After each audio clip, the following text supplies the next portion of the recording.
บกับเดสตินีนะครับ เปลี่ยนเป็นเมื่อวานนี้คลิปที่แล้วเปลี่ยนเป็นอะไรไม่ถือว่าเปลี่ยนครับ เพราะว่าเพิ่มเติมว่าอืมมันมี e อยู่ข้างหน้า แล้วก็ destiny เนี่ย d e n เป็นตัวย่อเป็นเอเดนนะครับผมมันอธิบายในคลิปที่แล้วว่าเอ่อมีความหมายอย่างนี้ทีเนี้ยคลิปนี้คลิปต่อจากคลิปที่แล้วว่าด้วยเรื่องอะไรชีวิตความหมายของชีวิตนะครับในโลกแล้วก็ในจักรวาลนี้มันแต่ละคนก็มีความหมายมองเห็นแล้วก็เข้าใจในความหมายของชีวิตที่แตกต่างกันสิ่งที่ผมได้เกริ่นมานี่นะผมคลิปที่แล้วเป็นคลิปแรกนะครับนี่ก็คือต่อจากคลิปที่แล้วว่ามันมันมีการสอนที่เกี่ยวข้องกับจักรวาลเนาะเกี่ยวข้องกับว่าจักรวาลเนี่ยให้ให้อะไรที่สำคัญหรือว่าให้ชีวิตเนี่ยชีวิตที่มีความสำคัญที่ผมได้เคยพูดอยู่บ่อยๆว่าชีวิตที่มีความพิเศษกว่าใครต่อใครในจักรวาลนี้มันน่าจะเป็นคนที่ได้ทำคุณประโยชน์ให้กับโลกนี้นะครับไม่ใช่เกิดมาเพียงแค่เติมจำนวนหรือว่าเกิดมาหนักแผ่นดินนะครับก็ดังนั้นเนี่ยในความหมายของโลกนี้ด้วยนะชีวิตในความหมายของเราปรารถนาในความหมายของเราเนี่ยเราปรารถนาอะไรใช่ไหมครับเราก็ให้มันให้เป็นความหมายนั้นหรือว่าเรามีพรสวรรค์อะไรทีนี้สิ่งที่ผมได้เรียนรู้ไม่รู้ความเข้าใจของผมจะถูกไหมนะครับในทฤษฎีโพเพทัสเนี่ยก็ได้มีการบอกว่าใครจะเป็นคนพิเศษของจักรวาลใครดีคนที่เขาจะมีนั่นหรือได้ครอบครองสิ่งนั้นสิ่งนี้ต่างๆนะครับที่จะได้เป็นคนพิเศษของจักรวาลเช่นได้ครอบครองเส้นผมของพ่อแกนบ้างหรือว่าอะไรต่างๆที่มีการอธิบายตามที่เจ้าของทฤษฎีขออธิบายส่วนก่อนหน้าเนี่ยผมได้ทำความเข้าใจในความหมายของคือในโลกนี้เนี่ยมันมีคนที่เก่งเนาะหรือว่าที่ได้ทำคุณประโยชน์มหาศาลให้กับโลกนี้ก็คือใครคือพระพุทธเจ้าหรือบ้างพระศาสดาต่างๆบ้างแม่ชีเทเรซาหรือด้านในการเมืองก็เป็นอะไรอะไรนะเนลสันก็ทางแอฟริกาทางการเมืองก็มีคานดีด้วยมหาธรรมคานก็มันมีคนหนุ่มอย่างที่ผมได้เคยฟังก็คือชอนบูรณหิรันใช่ไหมครับเขามีความตั้งเป้าหมายในการที่จะทำคุณประโยชน์ให้กับชาวโลกทั้งที่เขาอายุยังน้อยอยู่อันนั้นก็เป็นสิ่งที่น่ายกย่องอันนี้คือสิ่งที่ตัวผมเองให้คุณค่าว่าชีวิตเขาเป็นคนพิเศษในฐานะอะไรในฐานะที่เขาได้ตั้งใจทำคุณประโยชน์แล้วเขาก็ทำคุณประโยชน์ได้มากมายเป็นนั้นมากในคนหนุ่มอย่างที่เผยแพร่พุทธศาสนาก็มีโจโฉอะไรต่างๆนะครับมีใครมีอะไรนะตรินอะไรตรินชื่อตรินอะไรนี่แหละก็จำไม่ได้แต่ในสิ่งที่ผมมองอันนี้แล้วก็คือเขายกระดับจิตวิญญาณของเขาให้เป็นยังไงครับให้อยู่เหนืออารมณ์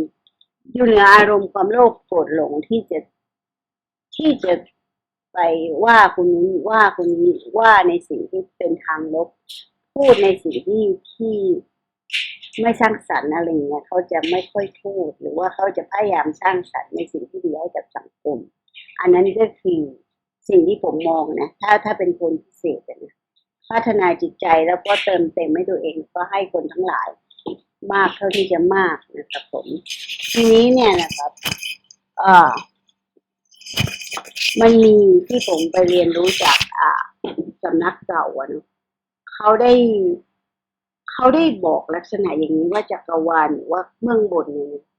มันจะมีเขาเรียกว่าคนในจิตระดับที่เขาเรียกว่าจิตจักรวาลจิตพุทธะแล้วก็จิตโพธิสัตว์ลงและลดหลั่นลงมาเขาก็อธิบายว่าเมื่อมีการบิ๊กแบงก็จะมีจิตดวงใหญ่ก้อนใหญ่หรือว่าเป็นอะไรนะเขาบอกว่าเป็นพลังงานก้อนใหญ่นะครับคือมีพลังมหาศาลเขาเรียกว่าจิตจักรวาลมันเป็นอย่างนั้นมาอยู่แล้วก็มาเกิดบนโลกมนุษย์ดังนั้นเขาจะมีพลังมหาศาลที่จะมาช่วยชาวโลกเพื่อให้เกิดแสงสว่างเขามีพลังอยู่แล้วนะครับถ้าเขาหลงทางเขาตกลงไปอยู่อนรกขุมไหนอะไรก็ตามเขาก็จะฟื้นขึ้นมาแล้วก็จะเป็นบุคคลผู้ที่จะเอื้อประโยชน์ให้คุณประโยชน์กับโลกนี้แล้วอย่างสุดๆแล้วคือคนมนุษย์ที่เป็นจิตจักรวาลมันมีกำหนดเป็นตัวเป็นตนคนนั้นคนนี้ซึ่งอาจารย์เก่าของผมที่ผมเล่าให้ฟังในคลิปก่อนที่ผมเคยตั้งชื่อว่าเป็นชื่ออาจารย์เสือเนี่ยก็เขาแต่ผมในแง่ทางที่มีผลเสียผมก็ได้พูดผมก็เลยไม่ได้เอ่ยชื่อนะครับผมเพราะฉะนั้นเนี่ยเขาก็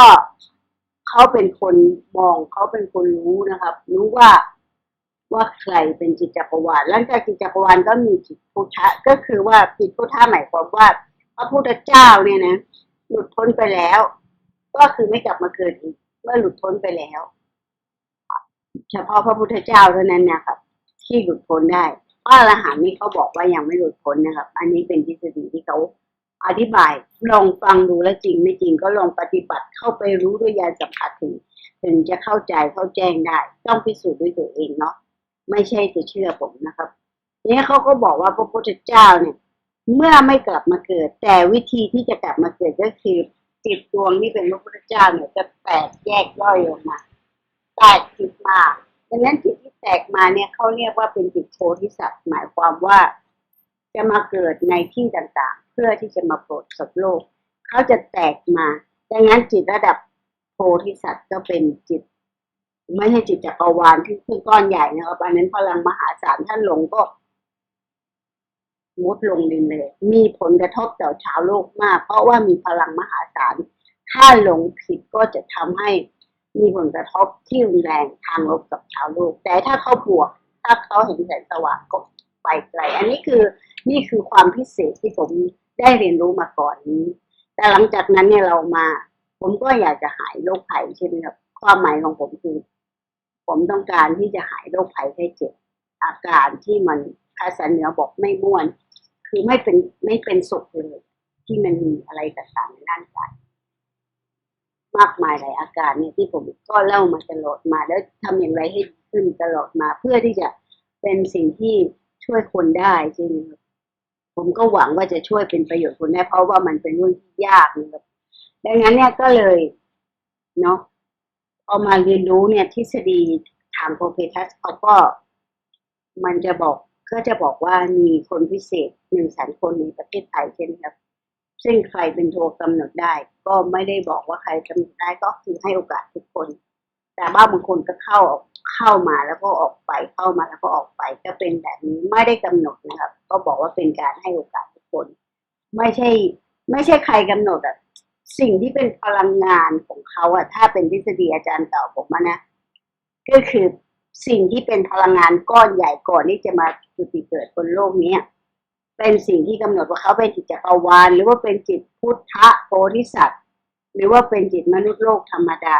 ซึ่งจะไม่ให้ผลกระทบอะไรเลยไม่มีพลังมหาศาลอะไรอย่างนั้นเป็นสิ่งที่กำหนดนั่นคือความหมายต่างๆที่ถูกกำหนดไว้แล้วโดยที่ตัวพลังงานมันเองก่อนที่จะมาเกิดเป็นคน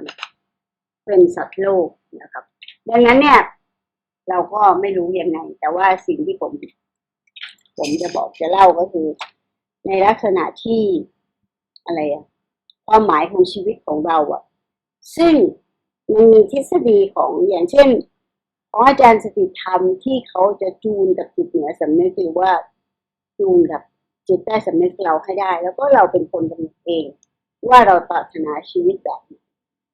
นะครับ ความหมายของโลกนี้เราอยากจะมีชีวิตที่ยอดเยี่ยมเราอยากจะใช้ชีวิตที่ยอดเยี่ยมเราอยากจะใช้ชีวิตที่ประสบความสำเร็จ